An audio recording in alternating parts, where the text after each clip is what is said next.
Hello and welcome to the Actual Tech Media EcoCast. My name is Jess and I am excited to be here with you all today. But before we jump into our content, I have some basic information that I want to cover with you. All right, let's kick off our day here today by taking a quick tour of your audience console. And we're going to start with the questions window. So if you haven't already said hi, there is a whole audience of cool humans out there, so reach out and give a wave to the other members of the Actual Tech Media community. Now, keep in mind that if you do have any technical issues today, a browser refresh is going to fix just about anything. But if those tech gremlins are clinging on today, no problem. Just throw a comment in the question section and our crew will be there to help. We also want this to be an informative webinar for you, so throughout today's EcoCast, we hope you'll get engaged and ask all your burning questions.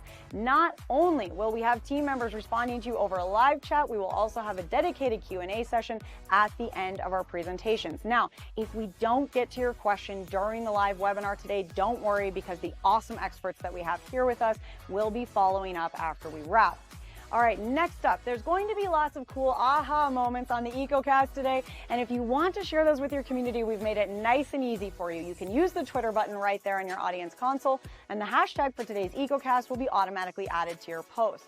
All right, our last stop on this guided tour, be sure to check out the handouts tab for some awesome resources and takeaways from our speakers here today. We have an info pack collection, solution briefs, white papers, data sheets, free trials, ebooks, upcoming webinars, and more. So many great resources, so be sure to go explore. Now, if that wasn't enough fun, we also have some exciting prizes that we'll be giving away throughout today's EcoCast. I'm going to tell you a bit more about those later on, but a few quick reminders for you all. First, you do need to be here live in attendance at the EcoCast in order to qualify to win a prize, and we will follow up with all of you after we wrap. Now, all winners must submit an IRS Form W-9 to Actual Tech Media, and all winners must meet the Actual Tech Media prize terms and conditions. Now, if you don't know what those full T's and C's are, that's fine. We've got the full thing for you. Just head on over to that handouts tab, click in, scroll down to the bottom, and you'll find them waiting for you there. Now, the absolute most important thing to remember is that we love getting all your insightful questions during these live webinars. In fact, we love it so much that we actually have a special additional prize for all you inquisitive folks out there. So in today's EcoCast, we will be giving away a prize for the best question asked in each of our live sessions. Now, the expert speakers and teams will review all questions asked after we wrap the webinar, which means that even if your question does not get read out in a live session, there is still a chance to win. If you are a lucky winner here today and you would like to donate the value of your prize, we have several wonderful organizations that we partner with. So let us know when we follow up about your big win, and we'll get that rolling for you.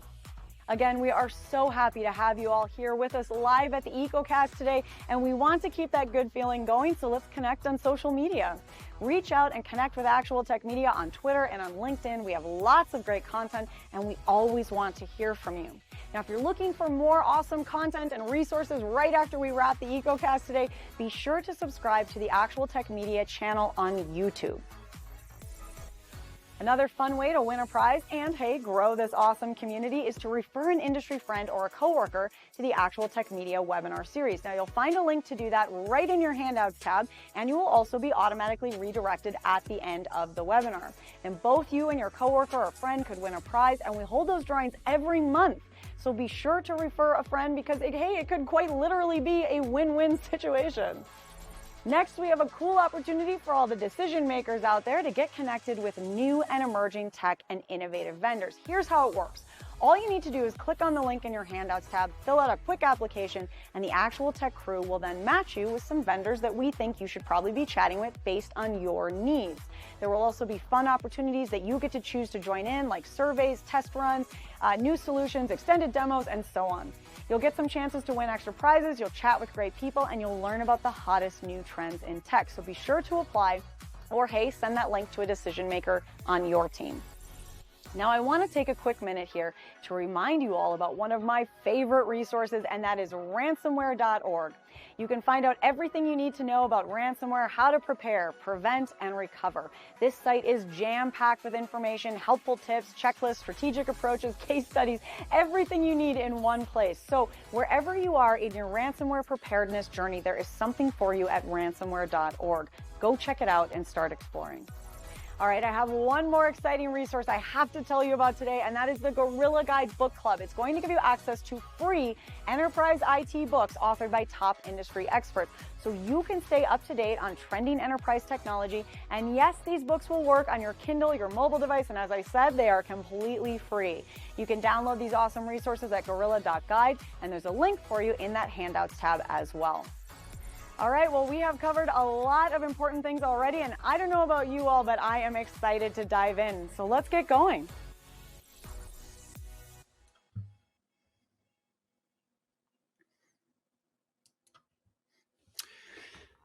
Thank you for that great introduction, Jess. Always good to see you. Today's topic is turbocharging a manufacturing and retail environment, improving efficiency and performance. That's a long title, and we've got some really good stuff for you coming up today. I am Keith Ward. I am a moderator with Actual Tech Media, and I want to start by saying a big thank you today for joining us. Today we've got all three moderators in-house. That's exciting, including myself, Jess, and Scott Becker. We've all got a role to play today, so I'm really looking forward to this event.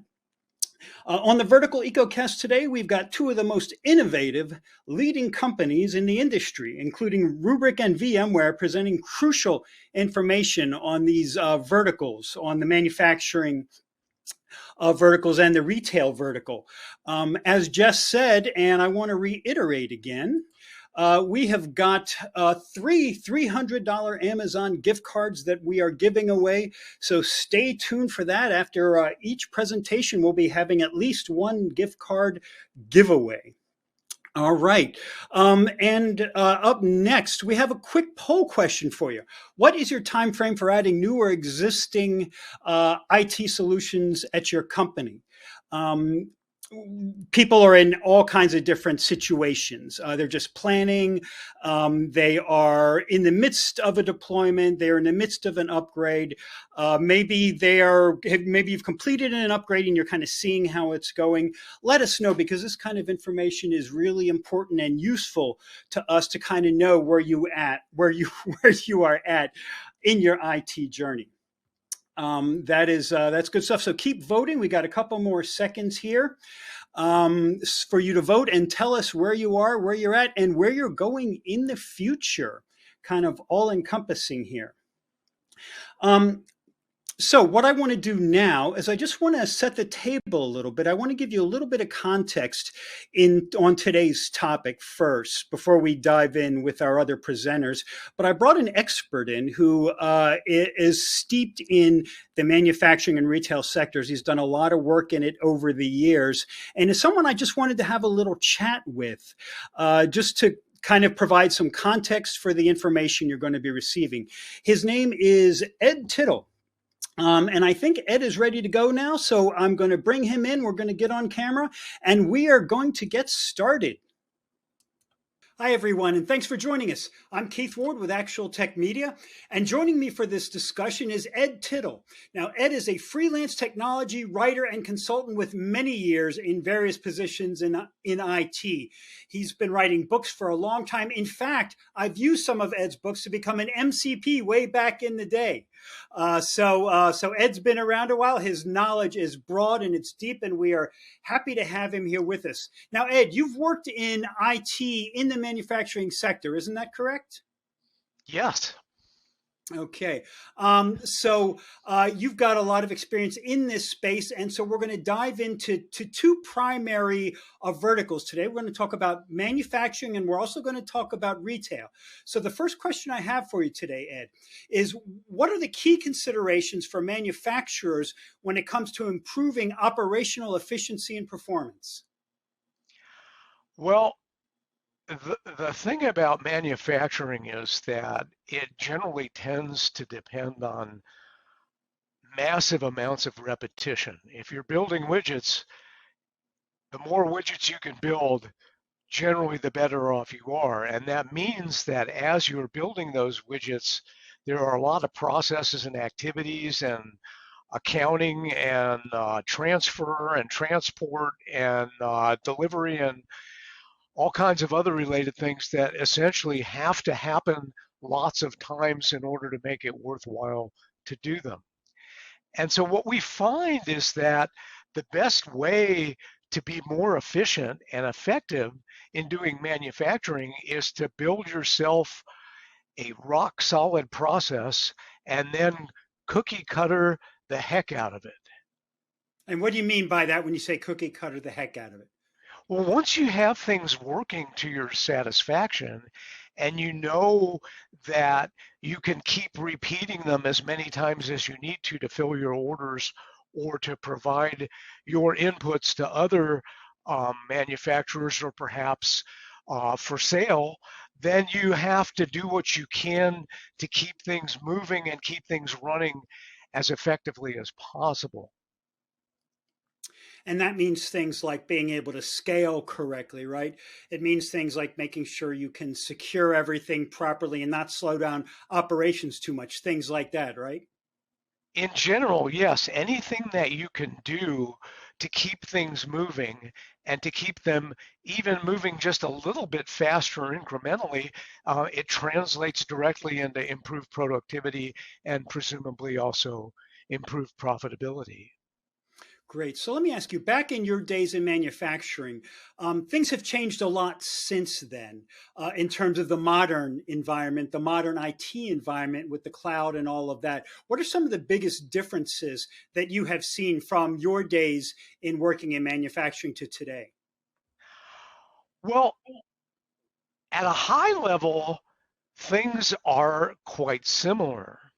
But in terms of how stuff gets done, they're very different because back in the day, the people who worked on the shop floor or the people who worked on the line, they would follow a written and highly documented set of procedures in order to get things done. And this was something called a playbook.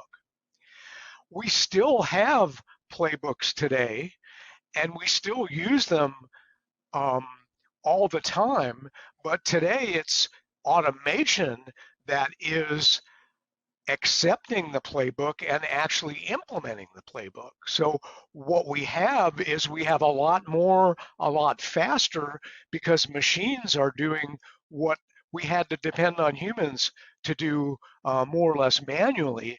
The machines are doing things automatically and doing them faster, more accurately, and as you pointed out in your earlier question, more securely as well. Right. Okay, so when it comes to retail environments, they're going to be different from manufacturing.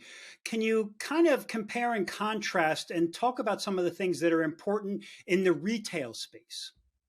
Well, just as in the manufacturing space, the process of a widget from design to ordering of parts to assembly to testing to packing to shipping and so on and so forth.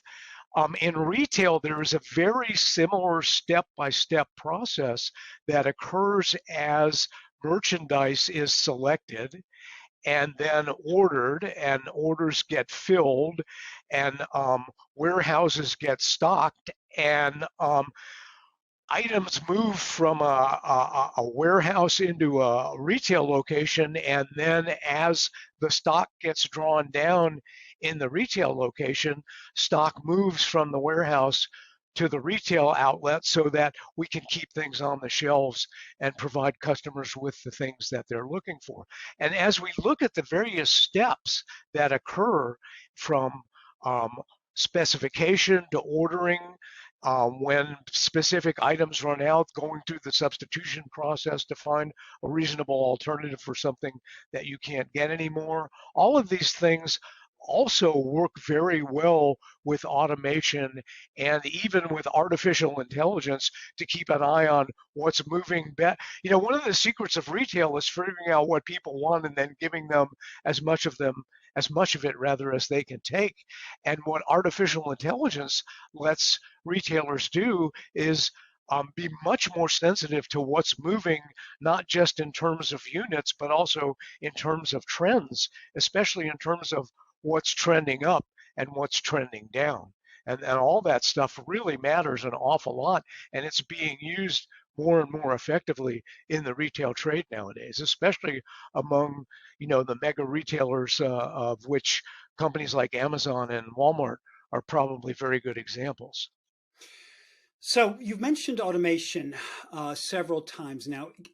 Are we at the point, Ed, where even in the smallest environments, retail or manufacturing, the smaller shops, are we at the point where automation is a necessity even for the smaller concerns at this point? To some extent, yes.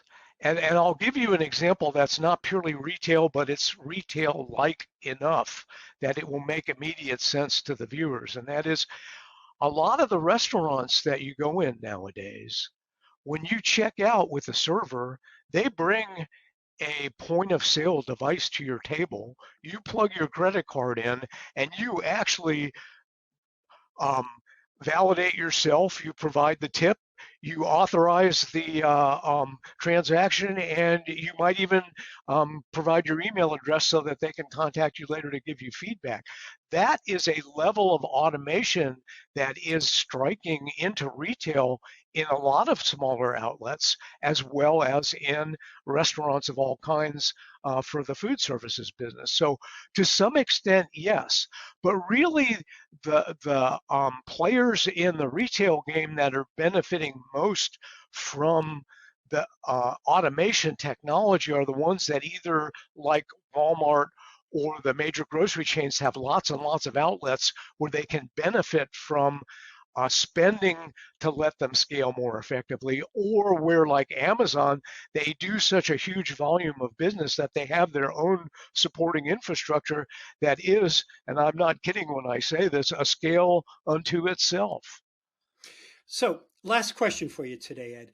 In terms of what we've been discussing in the manufacturing and retail environments, the ways to increase efficiency, to optimize operations, are we just simply talking about you must be in the cloud to take advantage of these economies of scale and all of the work that has to be done? Is the cloud pretty much a must-have now for these particular verticals? It's not 100% compulsory, but the economics and the convenience of working in the cloud are so positive that um, it's becoming a standard way of doing business, even down to mom and pop shop level, just because it's so much easier to obtain IT and supporting infrastructure on a pay-as-you-go basis rather than having to maintain it yourself or to pay a local service provider to maintain it for you, that everybody, his brother and their second cousin, are getting involved. So the short answer to your question is yes. All right. Well, Ed Tittle, this has been a really fun conversation about these two verticals. They're only going to there's only more data being created, as you said. There are more challenges ahead. So getting a handle on automation and cloud and various technologies are something that every organization needs to be looking into. Thanks so much for your time and comments today. It was my pleasure. Always glad to talk to you, Keith. Thanks, Ed.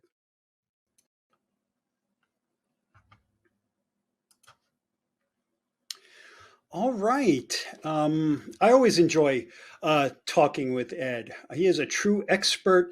He highlighted some of the key considerations for manufacturing and retail, and brought out some points that are just so important and things that every organization has to keep in mind.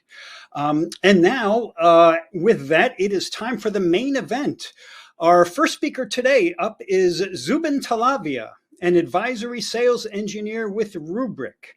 Now, after Zubin speaks and does his presentation, Scott Becker will be joining him for some Q&A. Scott tells me that Zubin is ready to go. So, Zubin, the mic is yours. Hello, I am Zubin Talavia, advisory SE for Rubrik in the East. In the next 20 minutes or so, I was planning on talking about how you can craft and implement a data protection and a DR plan, and how Rubrik can help you recover your virtual environment along with the applications quickly using Rubrik backup and replication efforts.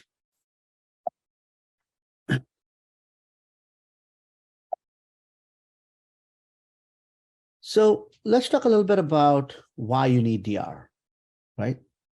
In the past, DR was mostly used for natural disasters, like say floods or tornadoes or natural disasters that would occur, which were rare, but people planned for that. Well, guess what? In today's world, that's not the case. You still have to plan for that, and that's important. But the number one DR event in the industry today is ransomware. And according to the IS&T Ransomware Task Force, the average downtime can be 21 days. That's 3 weeks where your company can be down on average. The full recovery takes on average about 287 days from the initial ransomware response or the incident response. And the bad guys are getting more and more sophisticated every year, right? It's a game of cat and mouse. And healthcare is specifically a huge target for ransomware. So having a plan that can focus not only on the DR, but also on the ransomware DR events is very, very critical for healthcare and other higher ed financial institutions that have a bullseye on their back. So let's talk a little bit about this, right? So the orchestrated recovery solution that is part of our Rubrik SaaS-based platform called Rubrik Security Cloud. With Rubrik Security Cloud, we can look at all your data. We can aggregate that data and give you the data insights as well from the metadata that you have. And this metadata is what powers several applications that we have built for this platform. Rubrik Solutions keeps your data safe. It's easy to recover in the face of cyber attacks and operational failures as well, right? So our solution is organized into 3 key pillars that basically map to the NIST standard that's prevalent in the US. The first one is data resilience. You safeguard your data with secure backups so it can be deleted, can be compromised, and encrypted, and it's always available for you to recover. The second is data observability, which identifies when, where, and how much the attacks have impacted your systems. And this is done by continuously scanning your data over time. So any compromises that occur can be fixed and remediated very quickly. And the final pillar is the data remediation pillar, where you can quarantine your malware, you can avoid reinfection, and recover data quickly with guided file level, object level, application level, and system-wide operations so that your business operations can be restored very quickly.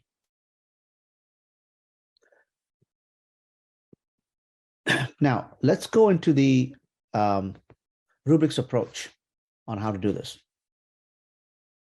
So we do more with your backups. We take the backup data and use it to enhance your cybersecurity posture.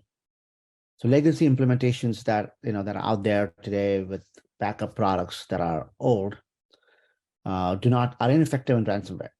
But Rubrik is more than just backup. It's data security for fast recovery and cyber resilience.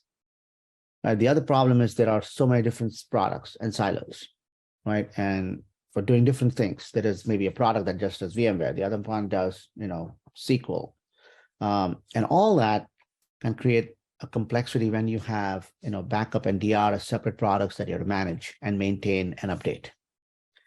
And the third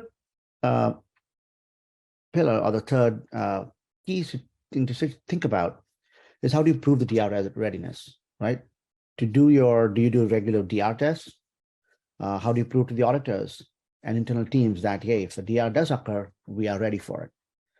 So we have actually ways within Rubrik where you can actually prove your DR readiness. You can do fire drills, and you can actually test it with no impact to production.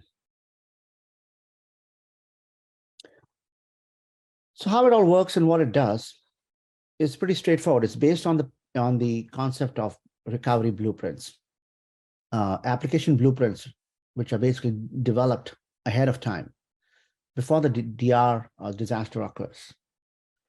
You do this so that you can automate your recovery when a real disaster strikes, getting applications and VMs up in the right working order and drastically reducing the time to get back online. And all this is done without a lot of manual work, which can typically take days or even weeks.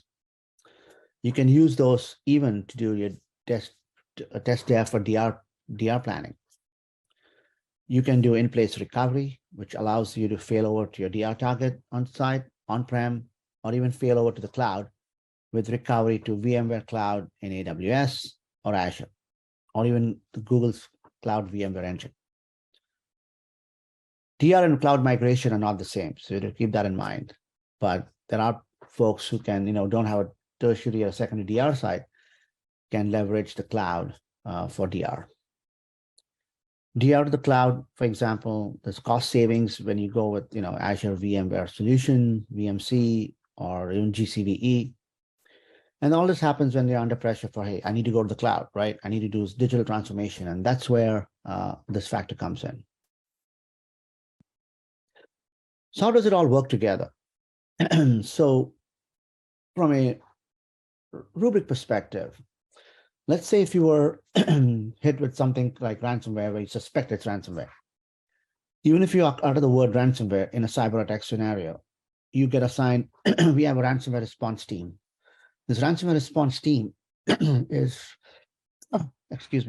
response team is a collection of backline engineers, senior support personnel, engineering, product management, and regular management that comes together to help you identify if it's a true ransomware event, whether you're secure, and how you can quickly recover.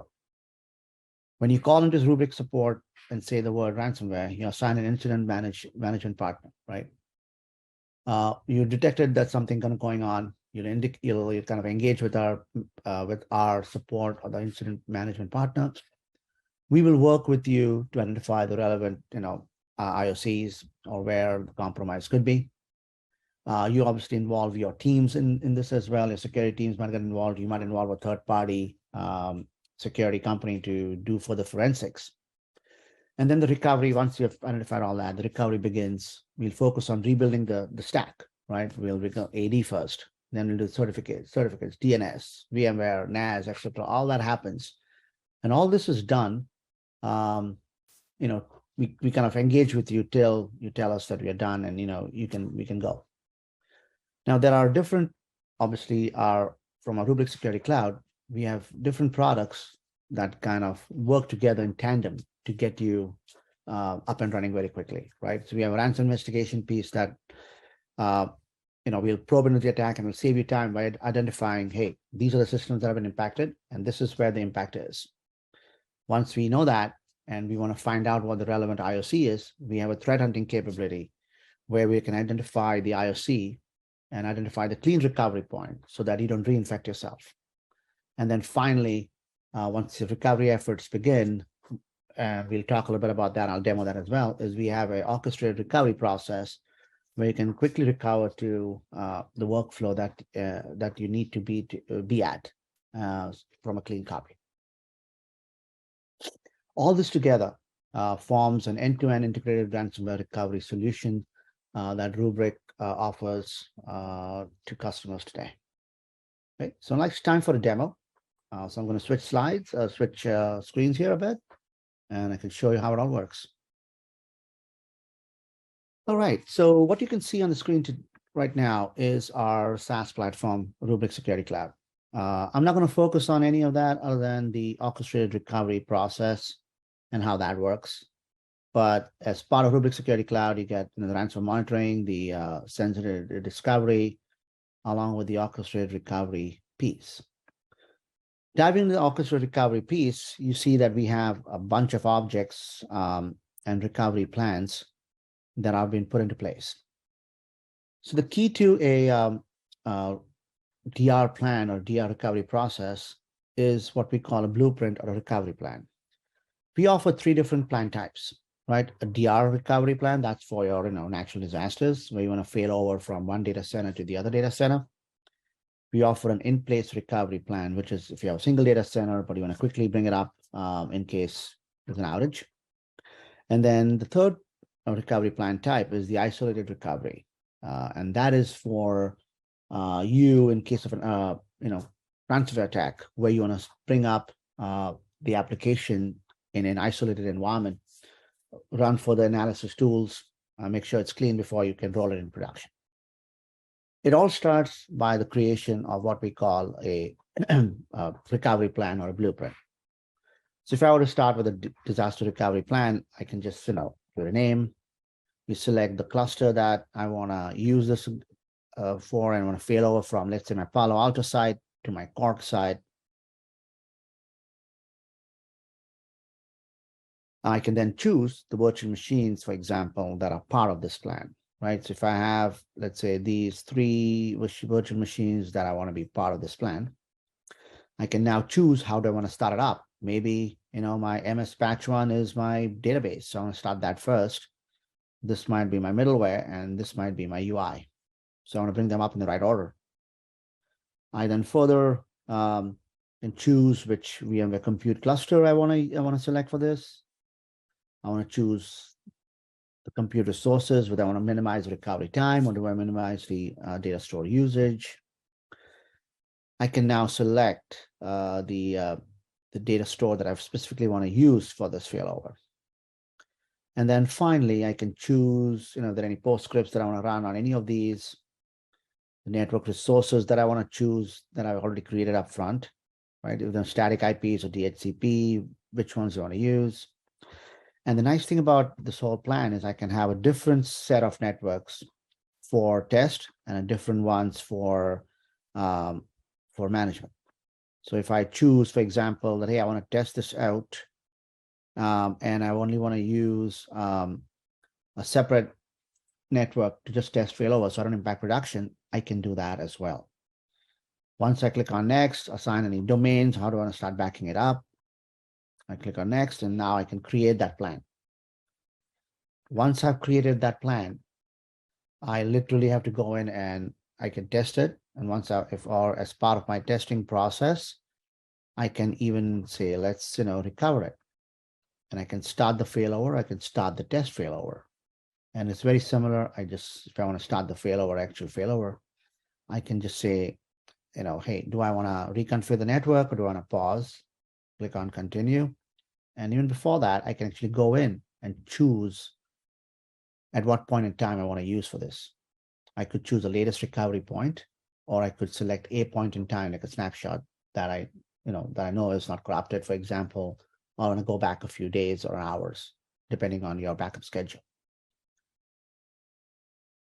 Once I go here, I type in the word recovery plan and start the recovery process. As simple as that.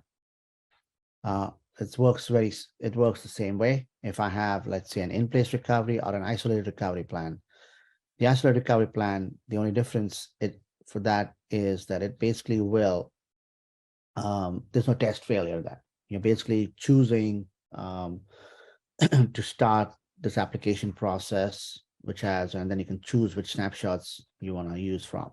So I can just say, hey, I want to start from the 5.7, or all these are bad, so I want to start on the 5.6. And then I can save my selection, and I can literally get next. I can use the isolated network for it. This is the key difference between isolated recovery and a DR recovery. In an isolated recovery plan, we are basically choosing a separate isolated network to run all this in. This way, even if you were having some malware on those appliances or those VMs, you can kind of run it in a separate air-gapped network, run your scripts, malware bytes, whatever it is, clean it up, and then move it into production. Moving into production is by just clicking on recover, typing in the word recover, and then that's it. I'll start the process in that isolated environment. Now you can kind of see the recoveries that have been planned here, right? So you can see over here that I had a record of all the recoveries I've started. My recovery plan from May 4th ran for about 26 minutes. It completed. I can even clean up, can remove myself after that, or I can even download the information I can basically download a report, which I can then submit to my auditors, internal team, or even external auditors to prove that this has worked fine. I can kind of track all the events. Obviously, last 24 hours would be nothing, but if I had something in the past 30 days, I can even check what happened here. If there were failures, I can kind of quickly check and see what the failure was, and then troubleshoot it so that next time it works correctly. So in a nutshell, what Rubrik offers is pretty straightforward, right? We give you the ability to not only have a secure copy of your backups, but we also give you the ability to recover from various DR events, right? You can plan how you want to do the recovery, and then give you the option of, hey, do I want to do a ransomware related recovery, or is it more of a DR? If it's a DR, traditional DR recovery, I can even test my recoveries on a regular basis to make sure that when disaster does strike, we have something that will work correctly, and we'll have something that we have tested and are confident in the ability for it to work correctly on time.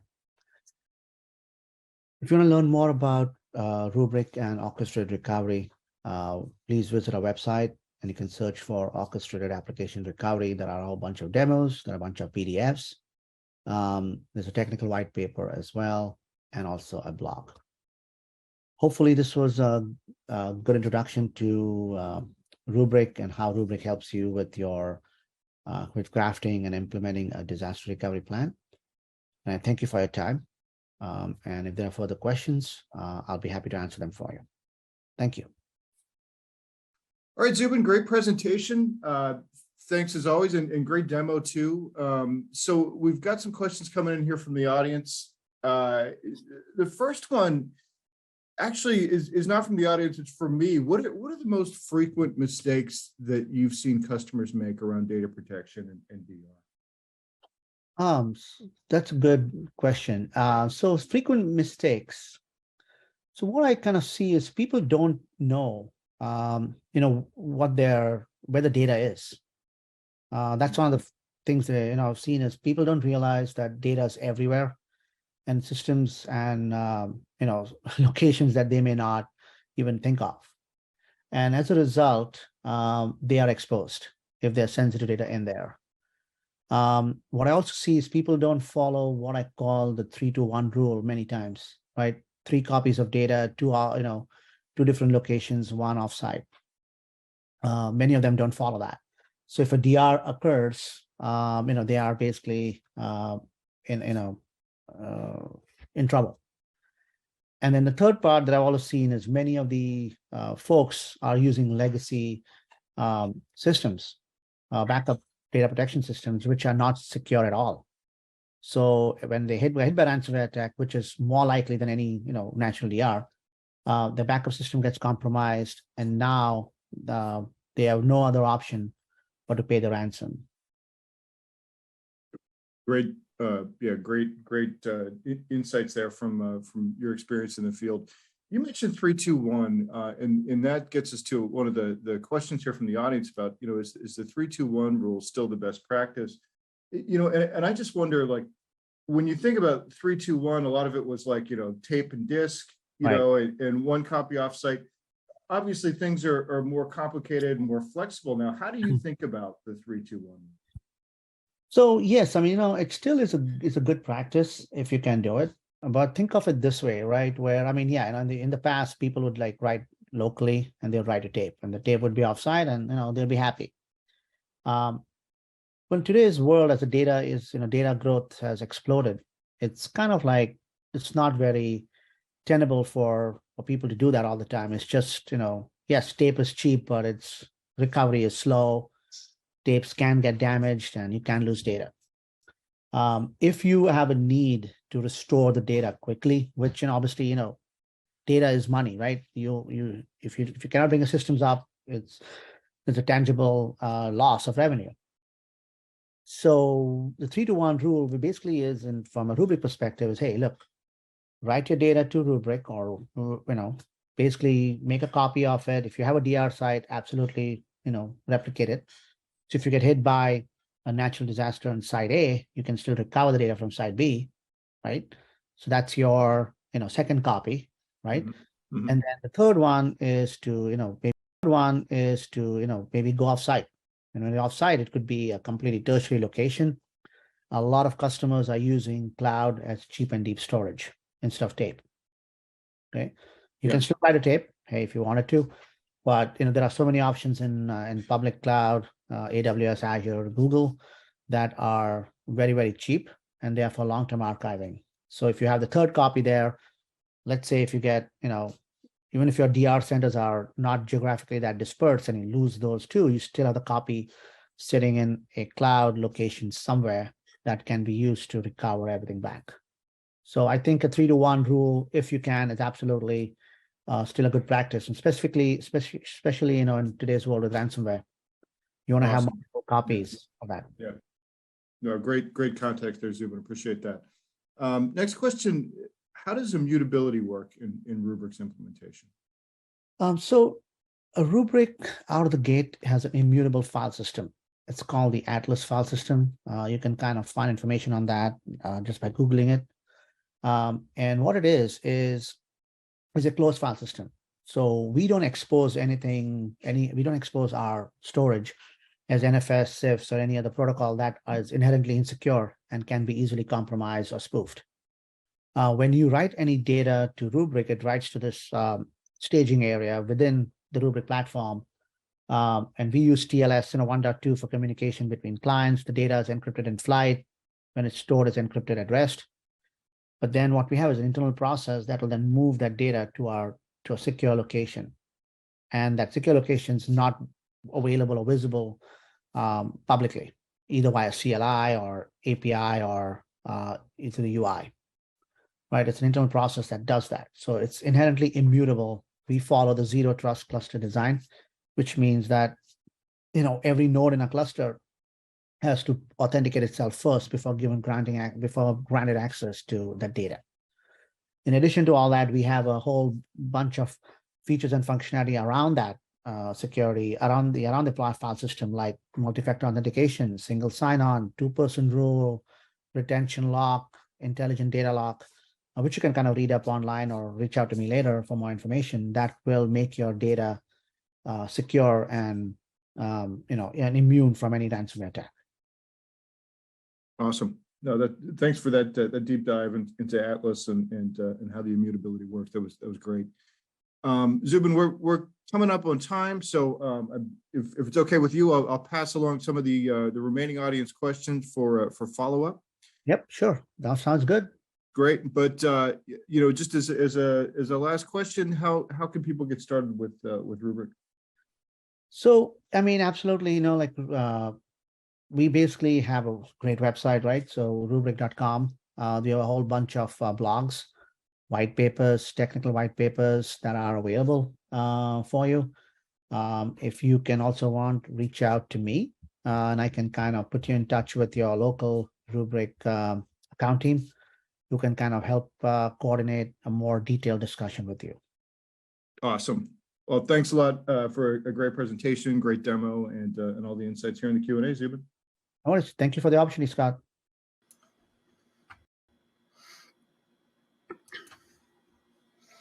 All right, Zubin, thank you for that presentation, and thanks to both you and Scott for what was a lively Q&A.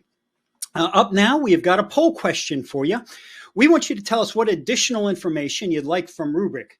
There was a lot of good stuff presented there today, and they are ready to follow up with you. So if you want more information, let them know right now.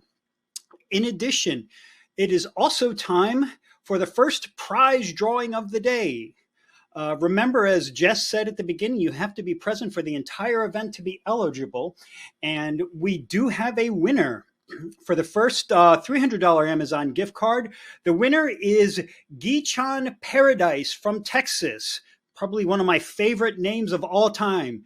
Gichan Paradise from Texas. Congrats, Gichan. We will be following up with you soon to get you your card.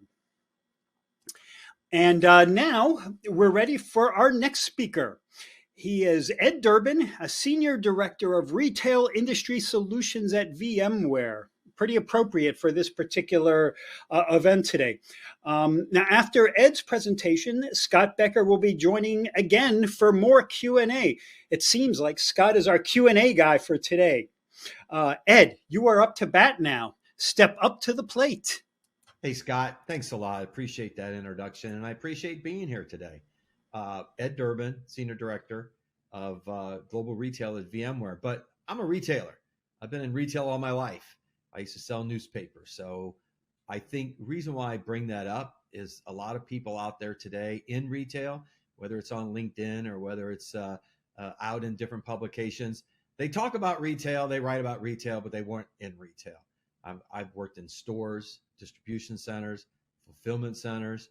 I've been screamed at by customers. So in my opinion, if you've been screamed at by a customer, you've been in retail. So my background is in retail. So I've worked in multiple companies in retail technologies, which eventually landed me at VMware. But at VMware, I'm in a group called SICE, Strategic Ecosystem and Industry Solutions. What that group does, GSIs, hyperscalers, ISVs, our different partners. What that allows me to do is to be able to work with our retailers today and really define what they want and what they're trying to do, and which is a little bit different than how some companies work today. My focus is making sure that I understand the customer's problem, understand the outcomes that they want, and then we figure out how we can work together to achieve those outcomes. And now let's talk about the technology. I mean, many years ago, there used to be a commercial where, there was a guy knocking on the door going, "Hey, you want to buy some software?" And it comes off of the fax machine. "Hey, you want to buy some software?" That's not how you sell in the retailers. Retailers today, they're not really enamored by the shiny new toy. They're enamored by, how can you help me deal with the different shiny new toys that are going to come through that door? And because of that, VMware has 99.9% of global retailers as our customers. Whether it's through the data center, the database, the desktop, or the device, we work with everybody out there. And it allows us to be, and this is important for this conversation, VMware is already foundational for our customers. It allows them to be transformational. So let's talk about what I talk about every day with our customers today. And retailers today are focused on store modernization. And so what I'd like to sort of talk to is what I call the money slide. Reason why I call it that is every time I present this in a retail setting, whether it's the CIO or senior vice president down to, some directors, everybody goes, it's like an moment where they look at this and go, "Oh yeah, I have this on my roadmap," or "I have some of this on my roadmap." So what you're looking at right now is what retailers are having to plan for. And we're all consumers in this room. We've been into a retail location. We've walked out and we've said, "Boy, that was a horrible situation. I'm not going to go back." So retailers today are having to focus on self-checkout, loss prevention, IoT, camera learning. I can go on and on and on, and you're looking at most of it right there. There's not a retailer out there that isn't trying to figure out, how am I going to incorporate this into my stores? Because that's what people want today. That's what you and I want today. We want the efficiencies, remove that friction of me coming into your store, into your environment, and giving you my money. And so we need to be able to understand what a retailer needs to plan for, not just for their stores today, but their stores for the future. I mean, retailers today are opening stores all the time. They need to understand what they're going to need to be able to have in the stores. The days of just sucking down POS data off a telephone line are over. You need what we call power and compute at the edge. Everybody's talking about edge, whether it's Dell or Lenovo or the ISVs or the hot NVIDIA that's out there today. Everybody's talking about edge. But retailers need to understand, how big is my store? How many different types of stores I have? It's not cookie cutter. I have small stores. I have medium stores. I have large stores. I have extra large stores. How am I going to adapt this technology to be able to do things like self-checkout, do things like, camera learning, loss prevention? These are very, very hot topics today, and it takes that power and compute at the edge. I'm going to say that multiple times because it's very important. You can't sit there and self-checkout and have an age verification application and run it back and forth to the data center and really understand where is this data coming from. You can't sit there and say, could you just hang around for 10 minutes while we get your age verification? It needs to be instant. Let's also talk about self-checkout, loss prevention, cameras, the POS system, it's all synced up. How do I take that data and then run it back to the data center to compile it, to understand the camera saw one thing, the POS system saw another, and then I send a notification out to the store saying, hey, that guy in the blue shirt, well, he ripped off 4 or 5 items. Well, by then, the guy in the blue shirt, he's been out of the store for 10 minutes. So there's a lot of examples like that, why you need that power and compute at the edge. All the different applications that retailers are developing to help the customer in the store, whether it's a concierge device, whether it's a help me find a device, or whether it's a, mobile POS, being able to check out people in the aisles. Those applications need to be able to be supported in the store with power and compute again. Let's talk about the networking. A lot of people are talking about, well, I'm already doing edge. I'm like, well, how are you doing edge? Well, we upgraded everything to 5G. Hey, well, that's fantastic, because you have to have your, you have to have your, your guest Wi-Fi. For PCI, you got to be able to make sure that you're using PCI networks where the, the POS day is going across. Very, very important. But outside of that, everything you're looking at in the slide needs to be supported by the network. We have retailers today that are coming to us saying, Ed, I don't want any equipment in my store. It's a small footprint retailer. I want to be able to do everything in the network. I do not want stuff in the stores. All right, well, that's, SD-WAN technologies with 5G enables you to be able to do that. We also have retailers that say, over the years, I've brought in all these different applications, all these different services, and I got to try to figure out, how many servers do I need? How many boxes do I need? Because a lot of the stuff that's out there in the past, it's like, oh, if you're going to use our technology, you got to buy our box, you got to buy our endpoints. And next thing you know, stores start getting heavy. In the back room, that can, that mini data center that has multiple boxes, that needs to be powered, that needs to be integrated. Retailers are coming to us saying, how do I take all of this and compress it down to a box that does it all? I have too many overlapping technologies that are in the stores today. And so they're trying to figure out what's the best way to lighten up the stores. So the bulk of the conversations that I have with global retailers today, and I'm talking about retailers in Australia, retailers in the UK, retailers in Spain, Japan, Korea, all over the place. The interesting thing is they're all focusing on the same thing.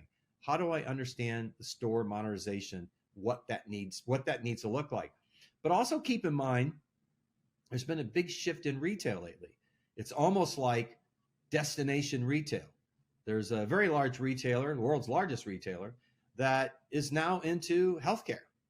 They also bought a bunch of fintechs, financial services company. They want you to be able to go to their store, go to the bank, go to the doctor, get your prescription, and let's just say for whatever reason, your doctor says you're pre-diabetic, you really need to change your diet. Well, let's give you some coupons, 20% off coupons, so you can take that new diet that the doctor just put you on and walk around the store and get that product to be able to get on that new diet. Destination retail. A lot of retailers today, let's take CVS. CVS likes to say, we're not a retailer anymore. We're a healthcare provider. Now they have plenty of retail locations, but they're putting visiting doctors in there. Everybody is trying to figure out, how do I manage my customers' expectations and how I can serve them in what I can provide today. Easy to say, but hey, look at that slide that's back up there. How many different things you're going to need to have on that slide? We're adding to this slide all the time. Now take this slide and let's look at convenience stores. Did you know that in Europe, by a certain year, gasoline isn't allowed to be sold. So a lot of the gasoline companies are going, I need to be able to have my convenience stores, and they have thousands of them all over the world.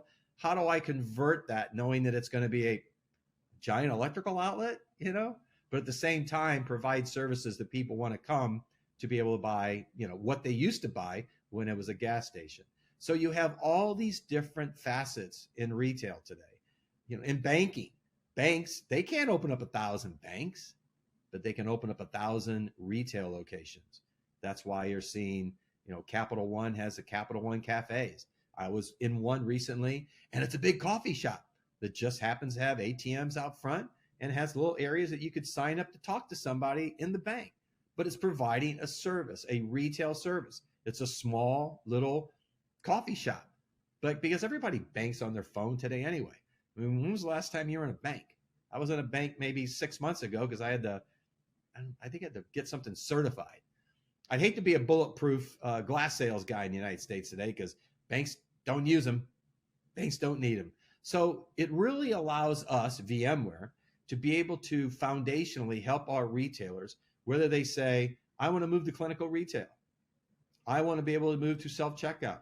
I want to do the Amazon, shop and go. All these different technologies, all these different cameras, all these different endpoints, all these different applications that are coming out. I mean, multiple applications. And keep in mind, the applications are not just for the consumer. Retailers are also really focusing on employee experience. How do I make sure my employees are armed? Again, look at the slide, armed with the technologies that they can be out on the floor helping the consumers to consume. And at the same time, how do I make sure that that employee experience is as superior as possible? Some of the retailers today deal with 60 to 80% turnover rates in their stores. That's a lot.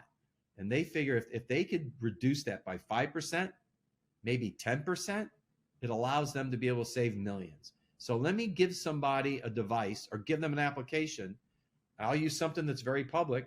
Walmart went out and bought 740,000 phones and gave it to their hourly employees for two reasons. Number one, they want them to help the consumers that are walking around Walmart, to be able to help them find things, help check them out, help them with their store pickups. But at the same time, when they take that device home, that device has on it their schedules, how they can look at their paycheck, maybe all of their benefits, all the different things that they need to be able to do their job better. Don't forget, Walmart's also paying for college, also paying for their books. There's a real battle out there to try to keep people in retail. And so they're doing a good job of being able to extend the technologies that are very, very important in the stores, but also take it all the way to the employee. So employee experience in the past, and again, don't forget, I was a retailer. I've worked for a few retailers. Employees were sort of low down on the list. It's everything in the stores. I used to work for a guy who used to say, stack it high and watch it fly. Well, those days are over. You need to have the technologies that are manning inventories, that are managing the supply chain, that are managing everything from the electricity in the stores. It's an amazing amount of technologies that support retail today. You read all the time about different retailers and the challenges that they have. Well, they're talking about the challenges that they currently have, but there's 20 or 30 things underneath the covers if you really take a hard look at it. I think during COVID, one of the best things to get retailers ready for COVID was Amazon. Amazon started cleaning the clocks of the retailers. How do I get products to my customers faster? So keep them off of Amazon. Well, embracing these technologies allowed them, right before COVID hit, to start streamlining how do I get product into the stores, into the consumer's hand. So when COVID hit, the retailers that had buy online, pick up in store, they were already one step ahead. The retailers that didn't have it, because then people are like, I can't go into the stores. I can buy it and go, make an appointment and pick it up outside, or I can, buy it and have it delivered to my house. If you didn't have those technologies in place before COVID, you hurt. And there are several retailers that did not have those in place. They do today, but they didn't back then. So again, the whole idea is retailers today are focused on store monetization, but more importantly, they're still focused on the consumer, you and I. Every time I meet with a retailer, if I put up a PowerPoint or a presentation and I start talking about things, if I don't talk about the customer first, they stop me. They say, Ed, it's great that you're talking about internally and the technologies and all this stuff. We need to focus on the customer, because there are many retailers that when they have their board meetings, first thing they talk about is, are our customers happy and our employees happy? Because if you have happy customers, you have happy employees, you're going to have, you're going to have a good company. And so today's retailer, the days of stack it high and fly, watch it fly are gone. The days of a cigar box underneath the counter are gone. Everybody needs to focus on the technologies that people are using every day on their phone. They want it now. They want to eliminate the friction of the consumer, you and I, to consume. They want to eliminate the friction of the employee to help the consumer to consume. They want to eliminate the friction of employee experience. How do I make my employees happier? Because then they're going to help do a better job in the stores. And then how are we going to really take these new technologies to improve the supply chain? Remember all the issues we had during COVID? Those all seem to be gone. But we work with some of the largest transportation companies, whether it's FedEx or UPS or the major airlines, to help them in their transformation to streamline things. So retail today is if it's an onion, we could peel that damn thing all day. But the beauty of what VMware is doing out in the global retail marketplace today is providing the foundational services and applications to allow a retailer to be transformational. Whether they say, I want to start moving towards self-checkout, I want to start moving in this direction, or AI, ML, camera learning. It's great that they're going to be moving those services and offerings into the stores, but the store's technology has to be able to support it. Again, going back to my earlier statement about the power and compute at the edge. And one of the things that we're going to be announcing here in July is Retail Edge. Because today VMware has Edge Compute Stack, whether it's for manufacturing, whether it's for the electrical grids all over the world, all sorts of healthcare, financial services. But we're taking that offering, and based on what you're seeing on the slide and based on what the retailers need today, we're packaging up and we're going to call it Retail Edge. That'll be coming out in July. So look for that, but it's going to be sort of focused more on what the retailers are looking for when they need the power and compute at the edge. So if there's one thing I want to close on that'll really get you guys thinking is, number one, you're all consumers. You all know, you go to the mall on the weekends, you go to all these different retailers. Just remember, 99% of those retailers are using VMware in some way, shape, or form. But at the same time, you can sort of look at what the retailers are trying to do. I just went to the grocery store last night and I started putting things in my bag before I put them on the checkout area, because they have a new system where it's a scale. So as I put that can of corn in my bag, the scale is recognizing it. Loss prevention. And so I'm like, wait a minute. So, so all these different technologies, you're going to see them all over the place. You already are seeing them. You already, walk around with your own little gun, scanning things, go up to the POS, put it in, it automatically charges you, away you go. So I challenge you, I ask you to really open your eyes next time you're in a retailer. Look at the technology that's out there. Look what they're doing. Look what they're trying to do. Ask the employees questions. So whether you're a customer of that retailer or whether you're a seller into that retailer, you really need to understand what's going on in that retail environment, because it's ever changing. Remember what I talked about, that shiny new toy? A lot of retailers want to focus on not the shiny new toy, having the foundation to be able to manage any shiny new toy that comes their way. So I appreciate the time today. I hope I didn't give you too much of a drink from a fire hose, but I think having me talk and having the slide behind me, I think as you're looking at it, I think you're going to understand what you've seen in the marketplace, maybe something that you're interested in, or maybe something that you're selling into. So it really gives you a good idea of what's going on in retail today. And don't forget, you see drone delivery up there in the corner. Yeah, that's true. Where a few years ago, people said, never going to happen. Well, it's out there today. So I appreciate the time you've given me. I hope I haven't gone over. I think I'm right about on time. But I'd like to open it up to questions and say, hey, Scott, what's next? All right.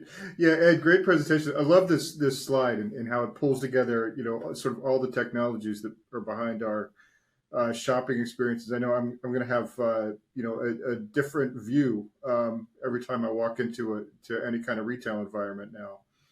Um, so one of the questions here, you mentioned, in COVID that buy online, pick up in store was a top priority, for people who hadn't already done it because of the Amazon pressure.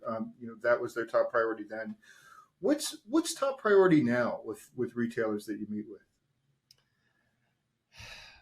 Again, it's the top priority of the retailer day is trying to figure out what technology, and there are many, needs to be in the store today, needs to be in the stores tomorrow. People are talking about virtualizing their POS systems. Every one of these retailers, every one of those POS stands, it's an island amongst itself. So whenever they go down, they need to be fixed, or every time they go need to be upgraded. It's a one-on-one. Being able to put all of your POS systems in a single virtualized environment to be able to upgrade them for security purposes, upgrade them for new offerings within that application.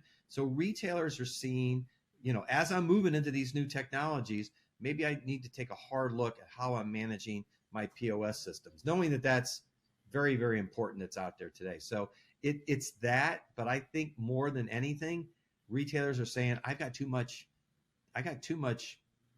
technical debt in my store. I got too many boxes back there. How do I trim? It's like you see those commercials and those commercials you see on Twitter.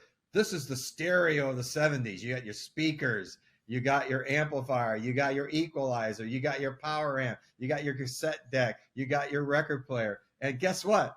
Here it is today. So retailers are saying, help me get rid of the overlapping technologies. Let me try to streamline what's out in the stores out there today. Store modernization. Super. Yeah, and you've done a great job of really laying out the challenges. We've got a question here. They're wondering, how is VMware supporting global retailers today? Well, one of the things that I'm sort of proud of is the fact that before VMware, I came over from a company called AirWatch, which was, we were mobile device management. And I was in charge of retail over there, and every major retailer in the world was using AirWatch because everybody had to move to mobile devices. BYOD, Apple, the Apple devices, the iPads, whether it's Zebra Technologies with their handhelds, the ruggedized devices, everybody moved into that area. So it allows us to be able to have a firm foundation. There's that word again, foundation in retail, which is allowing us to be able to say, hey, retailers, we know retail. Every retailer is us. So I'll give you an example. When I sit down and talk to a CIO, I say, hey, by the way, I'm here today to tell you what VMware is doing in retail. I'm not here to sell you a damn thing. And usually they sit there and go, this is going to be a great conversation. Ed doesn't want to sell me anything. But I want to tell them what we're doing for other retailers, and it allows them to validate, oh, I see where VMware is supporting global retail, whether it's Woolworths in Australia or Asda in the UK or Tesco, or whether it's some of our Falabella in South America, whether it's Walmart, whether it's Macy's, I can go on and on. So it validates when I'm talking to a CIO, CTO, and CISO, when they're like, yeah, but who are you doing this with? It's like, let me give you some examples. So I think VMware used to be called the best kept secret in retail. I've been slowly trying to beat down that wall. And by doing things like what we're doing right now, I think I'm tearing that wall a little bit down so people understand what VMware does in global retail. Was that a good answer, or did I go off on a tangent too much? No, I think that was great. Yeah. Okay.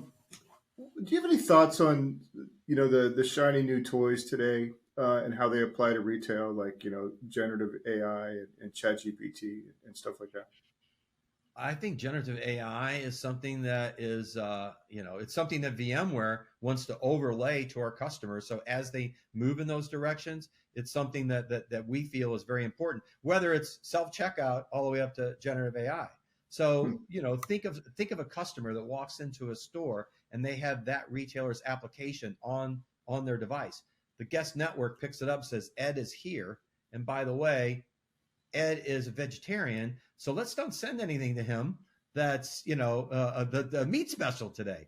Or I see that Ed's 19-year-old son is with him in the store, and he's looking at a specific item.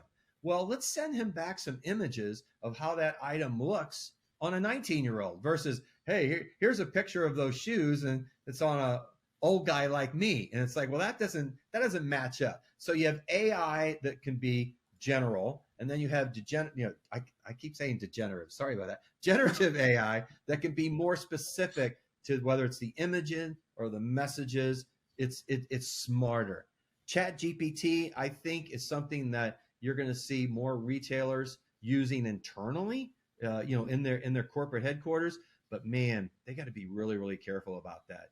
I mean, it's almost like, hey, I don't need to do my job because whatever my boss asks me to do in the morning, I'm just going to run it through Chat GPT, and here's the answer. So I think that's a tricky one, but I definitely think the whole idea of the generative AI helping merchandising, helping personalization, which is another big word in retail today. I think you're going to see that more and more. And VMware, as we speak, we're trying to figure out what's the best way we play with that, whether it's all these AI companies, whether it's working with NVIDIA, there's all these different avenues, but we want to make sure we're in those avenues. So when a retailer says, hey, I also want to roll this out to the stores, I need to be prepared to be able to say, I can support it and give you the power and compute to be able to do that. Awesome. Well, this has been a great, I think, introduction to VMware with retail. If anybody wants to find out more, what do you recommend as far as next steps? Oh, well, there's few things they can do. They have, VMware has, hopefully you all have great VMware reps that are supporting your accounts, or or you work with. But at the same time, I always ask people, follow me on LinkedIn, because a lot of times, I'll post things out there that I think are important. Remember, I was a retailer, so I sort of have a retailer slant on things.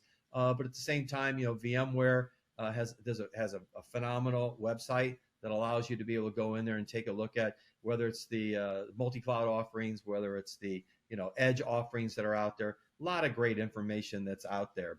And if there's something that you don't see, you don't understand, or you have questions about this slide, I'm sure through the communications you guys are sending out, my email might be found somewhere in all of that. And I'm more than happy to assist or point you in the right direction and get you the right information.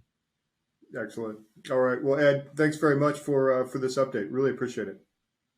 That's what I'm here for.